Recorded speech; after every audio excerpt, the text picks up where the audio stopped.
Welcome to the SHOPO Hour on News Radio 830 KHVH. Your chance to hear from officers who serve with the Honolulu Police Department. Your questions are welcome. Call 808-521-8383 or send your question or comment on our free iHeartRadio app by using the TalkBack feature. Here's Rick Hamada.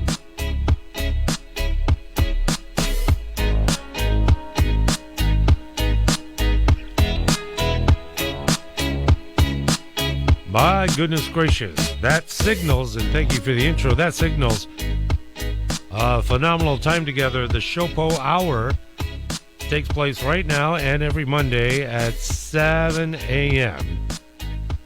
And I can't wait to get started. As a matter of fact, in studio, of course, Bobby, Steve, and Mark.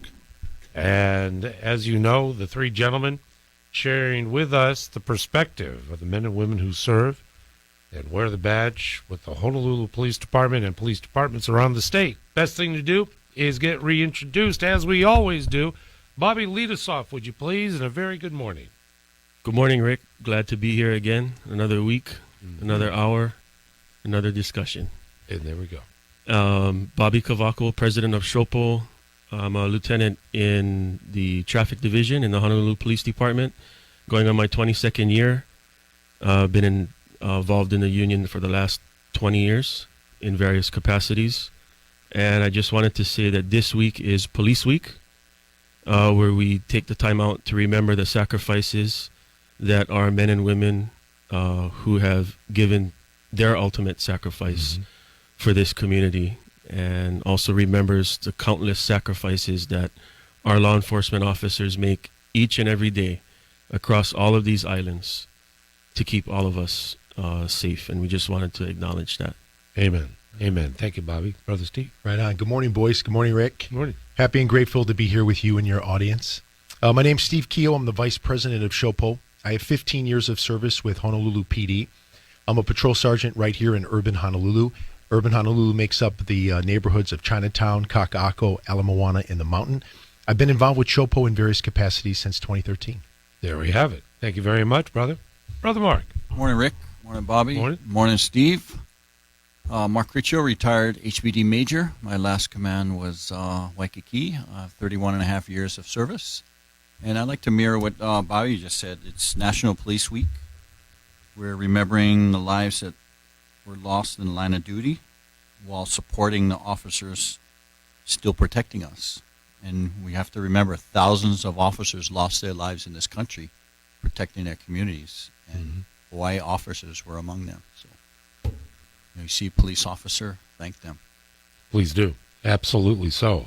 On our ride along, we stopped at the Kapolei Station, and as we were walking through, the memorial on the wall, it just caught me, and it just, when you see the faces and you were able to relate the stories behind each one that was commemorated on that wall, Bobby, I wish more people had the chance to experience that. Yeah, and you know, that's exactly what you said. Each and every one of them has their own unique story. Yesterday, I had the privilege of attending the Hawaii Law Enforcement Memorial Service for Police Week, and it was a fabulous ceremony. All of the names were read by our law enforcement explorers, the Explorers Program. I thought that was great, and just gives you chicken skin when you hear each name, read. No doubt about it. You know, boys, what I'm going to do, I'm going to take care of traffic now, because I like to have a straight shot all the way to the bottom of the hour, because we have some topicality that we need to get out.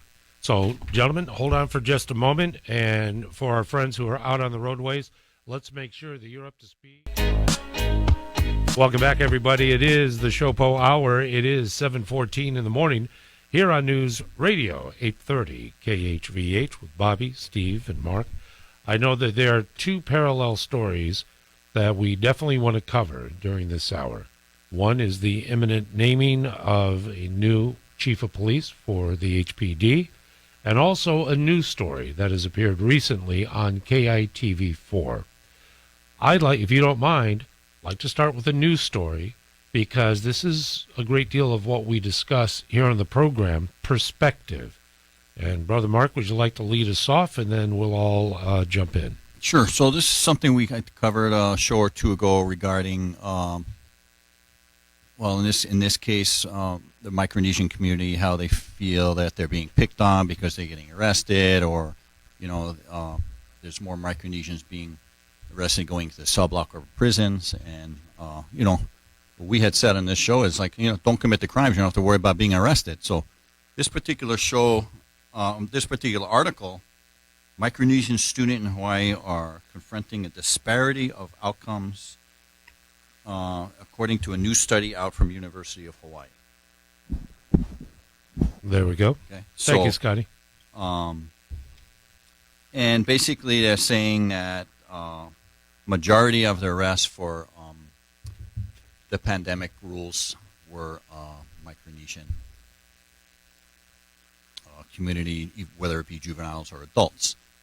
So I was in the cell block at that time, as I was the acting major at the time. And, these officers don't go out there looking for a certain ethnic group to arrest. If you're in a park at night, after hours, drinking, you're going to get arrested, especially during a pandemic.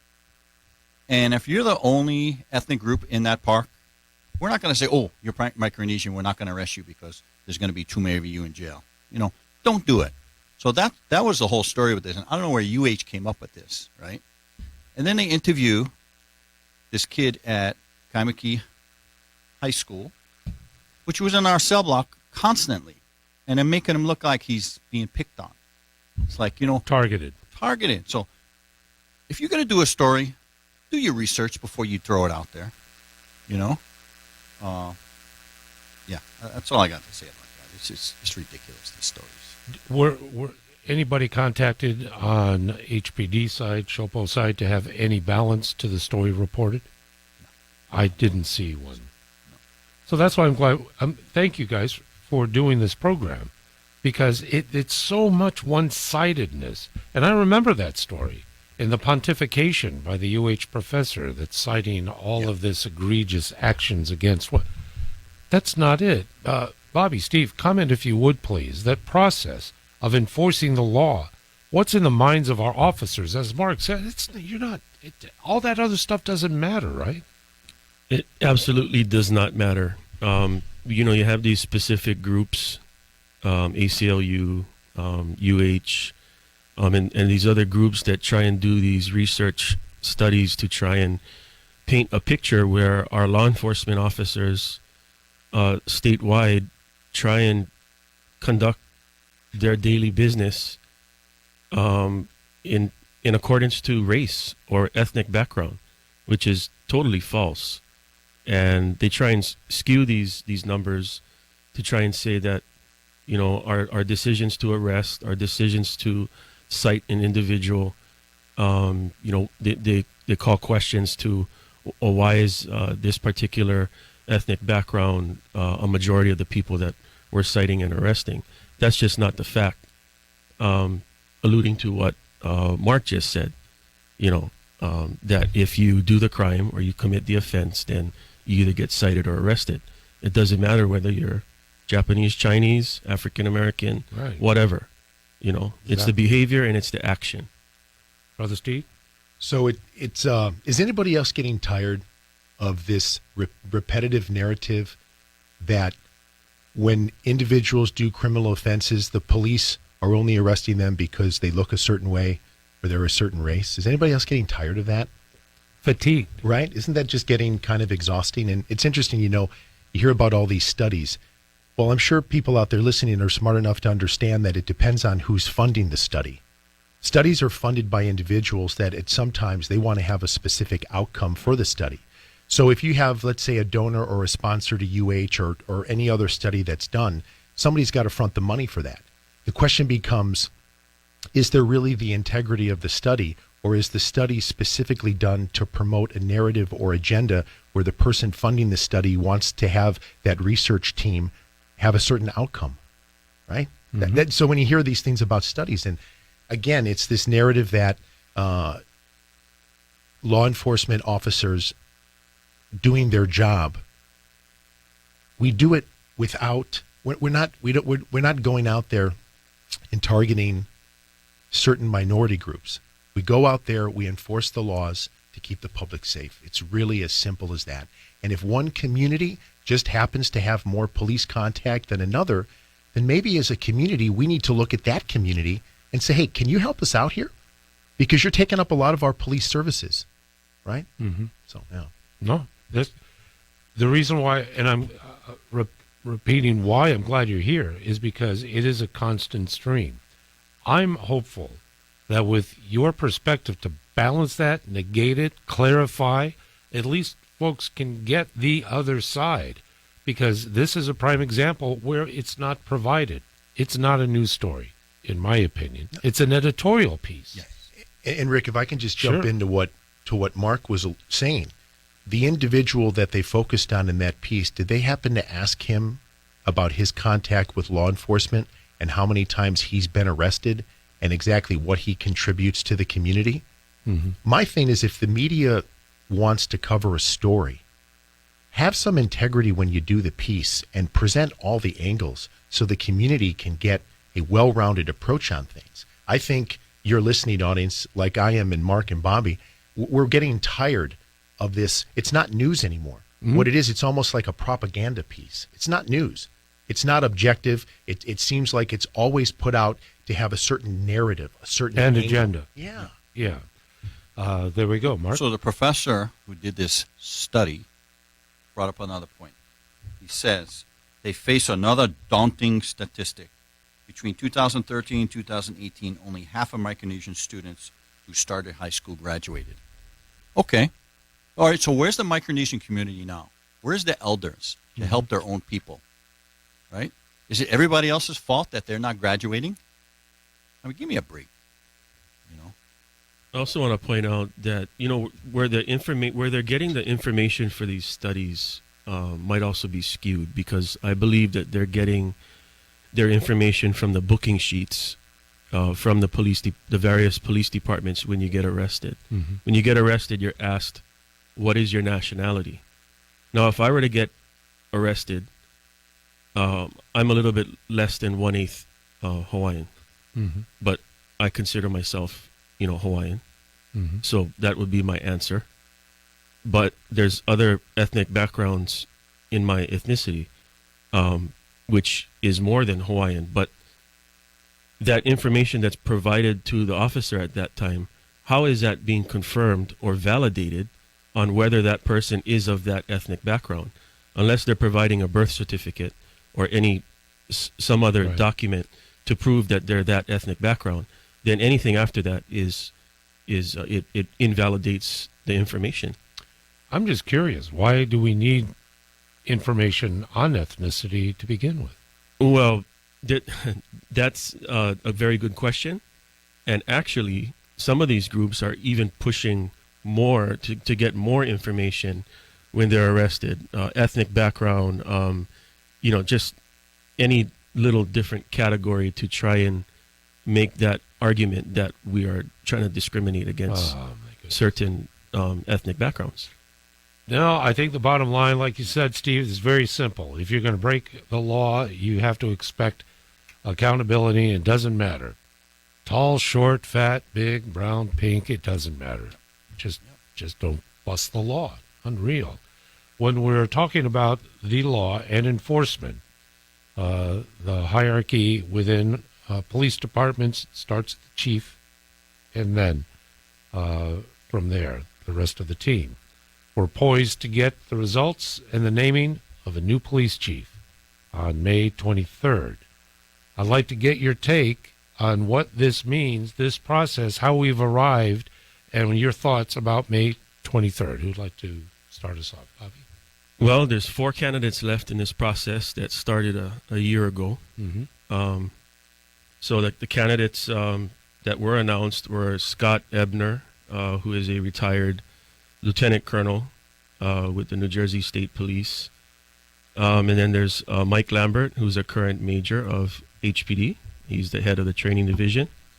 And also there's Ben Moskowitz, who's also a current HPD major, and they have him here as the head of traffic division. Mm-hmm. And Arthur Joe Logan, who is a retired general of the National Guard, and he is a current investigator with the AG's office. So those are the 4 candidates. There will be a hearing or a hearing on Thursday. The police commission is going to hold it at 4 p.m. at the main station for the public and the rank and file to weigh in on the 4 candidates. If they want to submit written testimony or attend in person and offer testimony on behalf of whoever the candidate is that they support. And then later that evening at 7:30, there will be a PBS Insights show, a 90-minute show, live on PBS with the 4 candidates, where they'll be answering questions from the public and the host. I believe it's Yunji Denise. The testimony at the main station, and do we know what time of day that is? Thursday? I believe that's at 4 p.m. At 4 p.m. Yep, on Thursday. This Thursday. So I'd like to go to that if I can. I'd like to see firsthand. I'm more compelled now to really just witness, hear, see, because Zoom is fine. I get that. But when you're in person, you see all the other factors in it.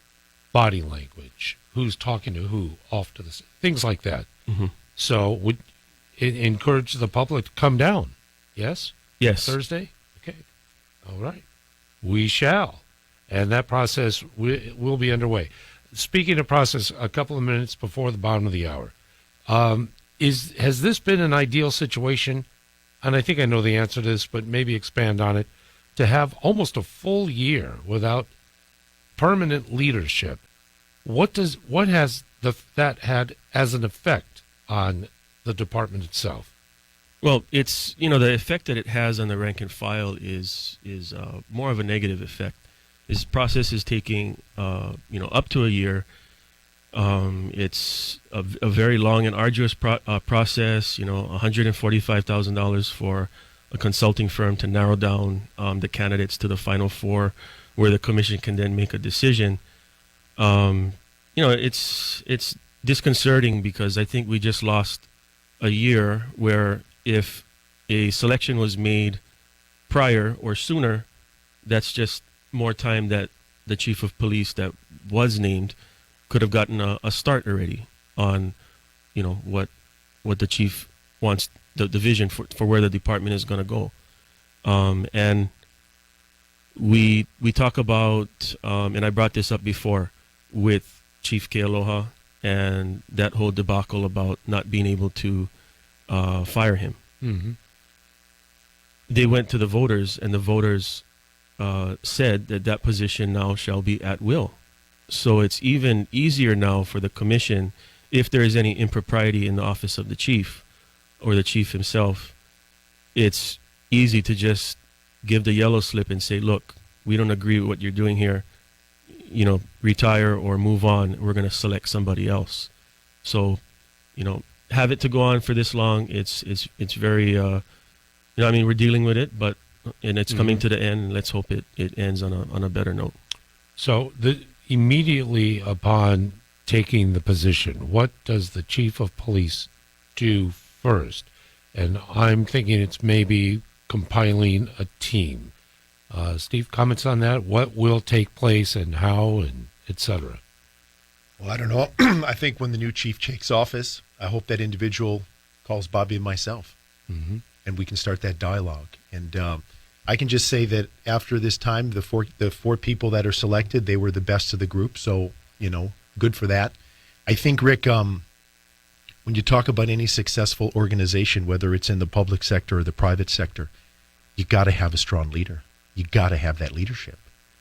And I think over the last year, what's been detrimental to HPD is we don't have a permanent figurehead that can step up for the officers when police tactics or things come up. It's one thing for us to come on as SHOPO officials and educate the community, but how powerful would it be if we actually had a permanent chief that when things need clarification. How's that? Let me reword it. When the community needs clarification on something that the police department did, their police officer did, the police department has done, it's the chief's role to step up and be the face of the organization and provide information in a way that can be digested and processed and be available and be accessible. Mm-hmm. So I know that I speak for all of us in the field that one of the qualities we want to see in a new chief is the ability for that person to step up and be the face of the organization and not hide behind a door and really come out and have that relationship with the community.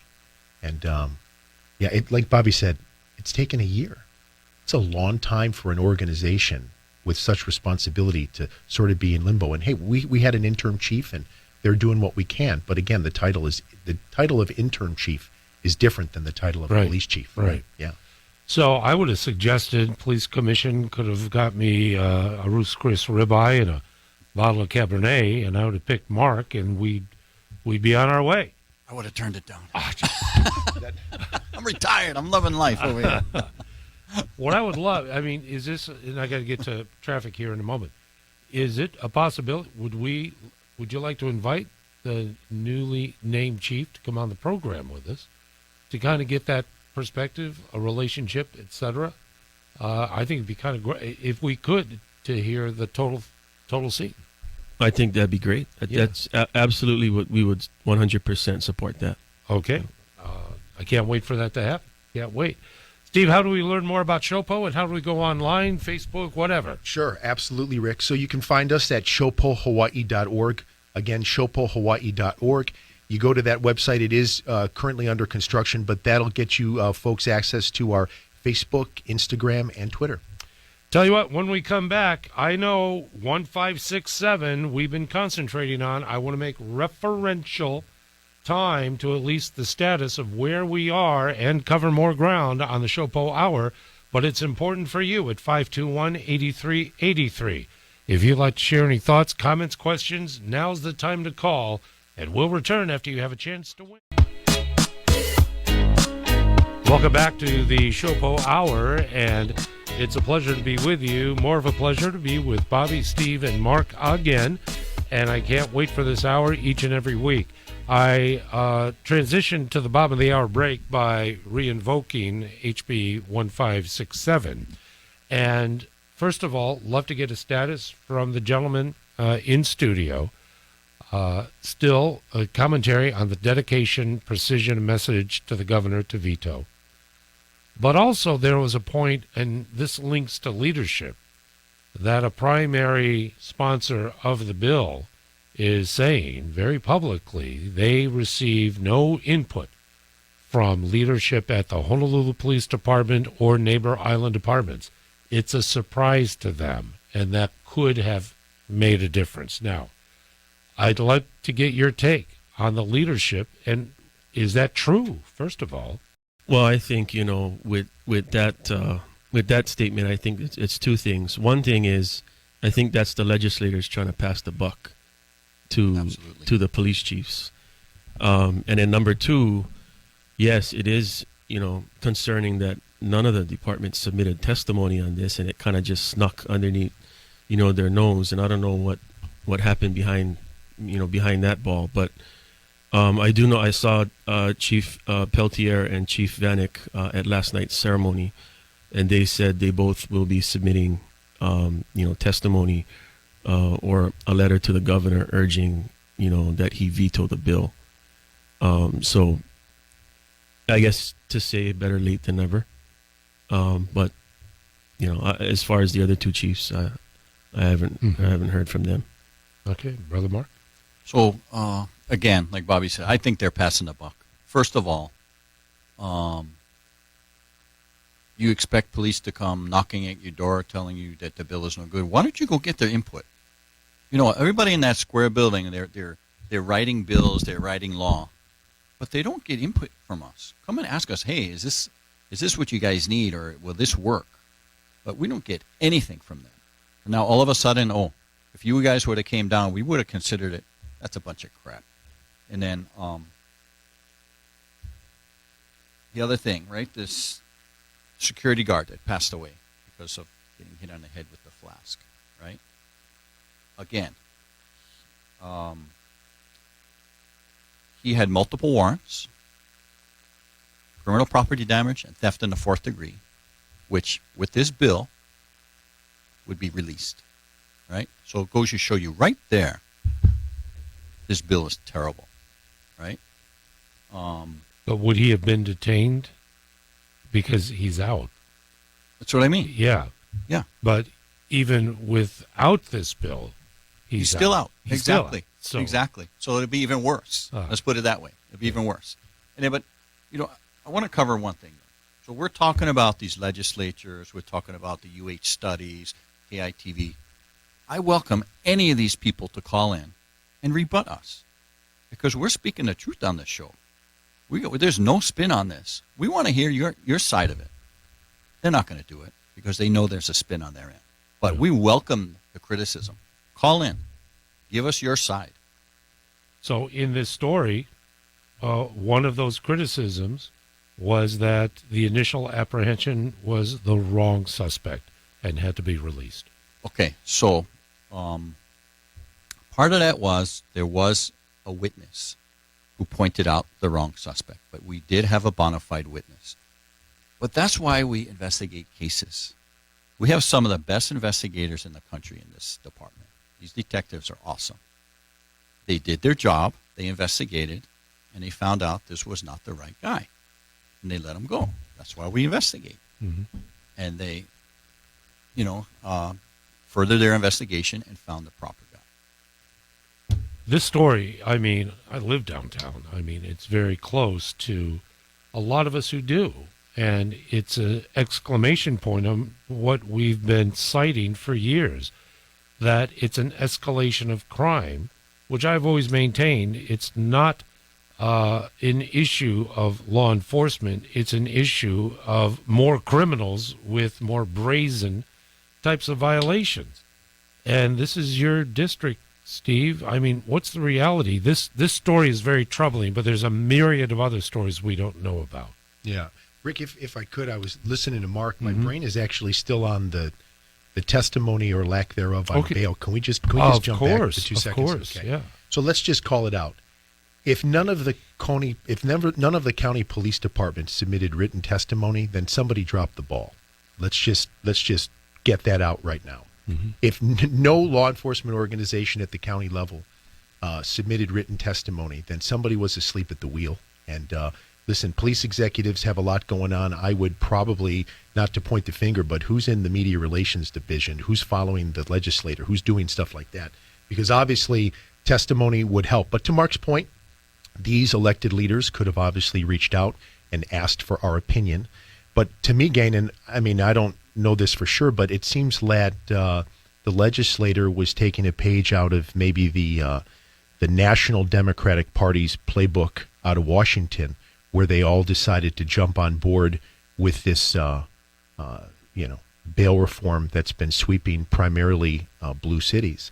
And to me, that's what happened. Now, again, testimony is important. The department should have stepped up, but it looks like with the way the legislator voted, it was really along party lines with not a lot of individuals kind of dissenting from what I think the national party out of Washington was looking like. And that goes to the fact that we need to really, really, really educate ourselves about those people running for political office and understand that the people that we put in, as you call it, the square building, can really affect our lives in a big way if we're not careful with who we pick. And I apologize, Rick. I just wanted to get that out. No. I wanted to think about that. My goodness, it's very fluid and very excellent points. I want to take a call before we have a traffic update. So, gentlemen, we're going to the phone lines, and you can give us a call, 521-8383, with your thoughts and ideas, comments, whatever it might be. Just as Mark said, call. Hey, if we're not all singing out of the same hymnal, if there is a disparity, if there's a counter to anything, more than welcome to join us. But we'll go now to Don Kaneohe. Don, thank you for the call. You're on with the SHOPO Hour. Hello. Good morning, Rick. Thank you for taking my call. Thank you, gentlemen, for being here. I had the pleasure of going to a blind convention, state convention on Friday, and our guest speaker was Senator Carl Rose. And I posed that question, HB 1567, to him. As a blind individual, this was a blind convention. I told him that I don't understand why this bill was passed or introduced. And I said, what was the reason? And I gave him my story. As a blind individual, I was at Winter Mall. I took some money out from the ATM. I was stalked by somebody, and they see me took the money out in my wallet. As I went in the dressing room at Macy's, somebody stole my wallet. You know, I'm blind. I can't see who's in the dressing room and watching me and whatnot. And then I told him I had a friend that was blind. Somebody came into our apartment and stole her purse, and she was frantic. We're victims. I said, what was the reason why this bill was passed? And he said, well, we know there's a lot of people that couldn't afford the bill, like the homeless and whatnot. He mentioned the ACLU and stuff like that. I said, you know, I don't understand it. Also, I'm going to be testifying at the Economic Neighborhood Board meeting this Thursday. There's two representatives, Scott Matayoshi and Lisa Kitagawa. And I'm going to pose a question to them also at the neighborhood board and ask them why this bill was passed. Nobody mentioned that at our neighborhood board about this 1567. Okay. Don, thank you very much for sharing on all counts. We're up against the clock, and I want the gentleman to respond, but thank you for sharing, Don Kanioe. Don, you are the reason why each and every one of us put on the uniform every single day to try and protect people like you in our community. And I'm sorry that that had to happen to you. But yes, Carl Rhodes. Carl Rhodes is the answer to behind this bill. And as you can see, the position of, well, they can't afford bail. Quite frankly, we don't care. Don't commit the crime. If you can't afford the bail, then don't steal the lady's purse or steal from a blind person. Period. Yeah, Don, thanks for your call. Thanks for joining us this morning. Just so you know, when you talk with Scott, he was one of the introducers of this bill. Mm-hmm. So absolutely ask all the questions you want. And as the introducer of the bill, he should be able to at least stand behind what he thought were the bill's merits, even though I think the majority of us realize this piece of legislation should be in the garbage. There we go. Mark, briefly. Yeah, Don, thanks for your call. And thanks for putting these politicians on notice and questioning them. We need to question these politicians. And, you know, it's like we've been saying, it's time the politicians and judges stop spending their energy protecting people who are committing crimes and violence and start caring about the victims of crimes and the well-being of the community. And that, I understand, 1,000%. And thank you for that very much. Primetime traffic coming up in a moment. Want to transition over to Jim, who joins us from Kaka'ako. Jim, welcome to the SHOPO Hour, and good morning to you. Hi, Rick. Hi, guys. Hey, Jim. I want you to know it's always a pleasure listening to you on the SHOPO Hour. Thank you. It's kind of hard to put in words. I've listened to a lot about this bail reform bill and the issues around it. One thing I haven't heard is the escalation. And by that I mean that normally a person who is living a criminal lifestyle or gets into crime doesn't start out bashing somebody's head in.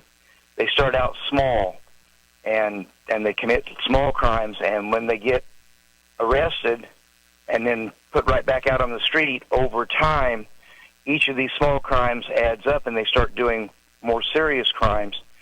And an example of that is the guy that assaulted the security guard. You can bet that he didn't start out bashing people's heads in. You can bet that he started out small. Through his multiple arrests, his crimes escalated until he committed, in my opinion, murder, but maybe just manslaughter. I don't know. Anyway, the escalation is ramped up by the cycling through the system and just released back out because there's no incentive to slow down. There's no incentive to be a better person. If you get caught, you get back out. I'm sorry. Go ahead and finish, Jim. Sorry. That's pretty much it. Okay. If you can't stop that cycle, like with somebody who's involved in drug abuse, If you can't keep them locked up long enough to sober up and dry out, or sober up or dry out, they're just going to go right back into the same lifestyle and gradually commit more serious crimes. I want to thank you very much, Jim, for the call and the content. And escalation, the word he invoked, is appropriate. Bobby, your thoughts? Well, Jim, thank you for calling in, and you're absolutely correct. You relate this just like when we talk about drugs. Mm-hmm. Marijuana being the gateway drug, which leads those to more hardcore drugs, meth, cocaine, etc. It's the same thing with the crime and the relationship that he's trying to make. So that's an excellent point, and that's what we see. And, we talk about this bail reform and what maybe the legislators could have done, and I kind of touched upon it, Mm-hmm. Build a new prison. Doesn't mean we have to fill it, but it needs something that needs to be done, and turn OCCC into a rehab center, for drug problems, education, learn a trade, try and rehabilitate these people. But these people like that hit the security guard on the head, which resulted in his death, those people need to be sent to prison and get locked up. Amen. 7:49 in the morning. We'll return with Bobby, Steve, and Mark with thoughts, comments, and more, plus telephone calls coming in. We'll get to you just as soon as possible. Welcome back. It is the SHOPO Hour. As a matter of fact, SHOPO Hour stands for the shortest hour in radio broadcast history. This time just flies by with Bobby, Steve, and Mark. Let's go to the lines. And Ruth joins us out in Kapolei. Ruth, thank you for the call, and hello. Good morning. And Ruth, hello, Ruth. Good morning to you. Good morning. Yeah, I was just wondering, with the crime going up, not only are the HPD guys in more danger, but the law-abiding citizens, and we have no way to protect ourselves. Is there anything we can do? Because we can't fight back. What do we recommend for Ruth and others in her position? Well, I would recommend with kind of what I do when I travel, just be aware of your surroundings. If you feel a little funny going someplace, don't go, right? I mean, it's the world we live in now. So, watch your purse in the way you carry it. In the supermarket, don't just leave it out, because believe it or not, people are looking at that. They're predators. Yeah, exactly. They're looking for the easiest prey. So don't make yourself a victim. I just got to say one thing. I'm very fortunate that I live in a secured building. However, living in a house, there was always a sense of exposure and vulnerability. Always second guessing. What's that light? What's that sound? What's the whatever? It's a tough way to live when you always have a concern that the predators are lurking. To be proactive without taking the law in your own hands, what do you recommend, briefly, what Ruth and other homeowners or others in a position like that should do? Well, Ruth, some things that you can do, when, like Mark had said, when you go out shopping or to the supermarket, don't take a purse. Just take your wallet and your credit card or whatever you're going to do for payment and just put it in your pocket or a fanny pack. Or when you're walking from your car to the establishment, you want to look to your left, look to your right. Who's walking towards you? Who's walking away? Vehicles. Who's situated at the front of the store? And it's just those little things to make yourself aware of your surroundings, because there are the predators that hang out and look for the vulnerable to prey on them. 7:54 in the morning with calls again. And Ruth, thank you so very much. We go to Eva. Chemo joins us in the remaining moments. Chemo, good morning. You're on the SHOPO Hour. Good morning, Rick, and good morning, officers. I have plenty of friends and officers that are family. The question I asked, and I even asked them, why can't they be like the neighbor islands, maybe one day a week or something, where we can register our firearms at like the farther away station instead of trying to make it to town? Because sometimes we go to town, and I love officers, but the blue and whites are parked in the metered stalls, and they don't even pay for them. Is there anything you guys could possibly help do with that? Because everything's done through the computer. Chemo, thank you very much for taking the time. Gentlemen, who'd like to jump in for Chemo? I tell you what, that's a great suggestion. I think that's something that can absolutely be improved on by the department. And Chemo, I will put that down on the list for the next chief to see if we can improve on that. There we go. Chemo, thank you very much. And be sure to call us again to follow up, because we want to make sure that you have resolution as well. It is 7:55 in the morning. Let's go to Jeannie in Mililani. And Jeannie, thank you for the call. You're on the SHOPO Hour with Bobby, Steve, and Mark. Aloha, Rick, and Aloha. thank you, officers, and Rick, for just talking about this very important subject, HB 1567. I just want to let our listeners know that there will be a peaceful rally at the Capitol tomorrow from 4:30 to 6 o'clock in the afternoon, strongly advising the governor to veto HB 1567. So if you're able to come out to the Capitol with your signs, veto HB 1567. Mahalo.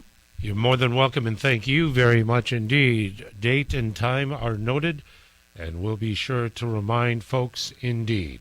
Let's go to Julie Makakilo, still 7:56. Julie, aloha to you. Hi, Rick. Hi there. I just want to thank you for bringing this up and keeping this in the forefront. Because of what you were saying on Thursday, my husband and I were called by our local representative, and he wanted to come over and have us sign a petition for his reelection. And we asked him if he had voted for that bill, and he said yes. And we said, do not come over. And this is why. And we just read in the list. We don't want to become like L.A., New York, any of these other cities. And for some reason, that's what all these people want. So thank you for everything you do, Rick. Well, no, thank you, Julie. May I ask what his reaction was when you questioned him and your response to his answer? He was just, oh, okay, well, all the best to you and your wife. And that was it. And this has been a family friend for many years. Understand. Julie, thank you so much for being proactive and committed to your decision to do what you believe is right. And I think that's very gratifying to hear, Mark. Yeah, Julie, thank you for your calling in. Thanks for your support. And that's what we need more from the community, to hold these politicians accountable. And just Julie's experience shows you they want your vote, but they don't want to represent you. They have their own little agenda. Once they get in, they forget about you. So, thanks, Julie. Thanks, Julie, for what you did. We have just about a minute and a half remaining. I want to turn it over to the fellas. Start with Mark Riccio. Final thought for today. We'll go to Steve and Bobby. Mark? Well, next week we'll have a new chief, and, like we discussed, but for me, whoever gets in, it's a tough job. It's not going to be easy. So there's a lot to be done in this department, and the department needs leadership. So good luck to whoever gets it, and I'm sure we'll be discussing it next week. Amen, without a doubt. Brother? Sure. Rick, I was just thinking back to our caller, Ruth.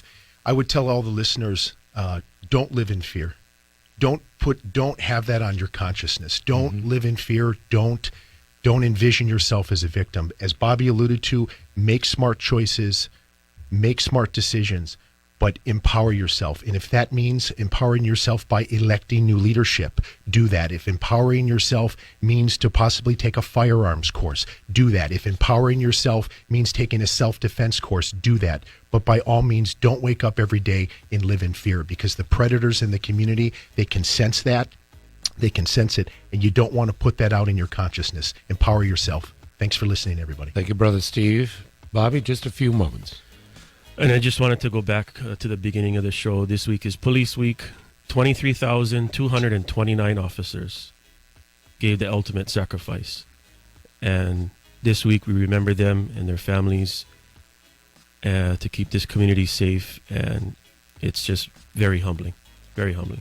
Gentlemen, can't thank you enough. Next week we're going to expand the show to 7 hours.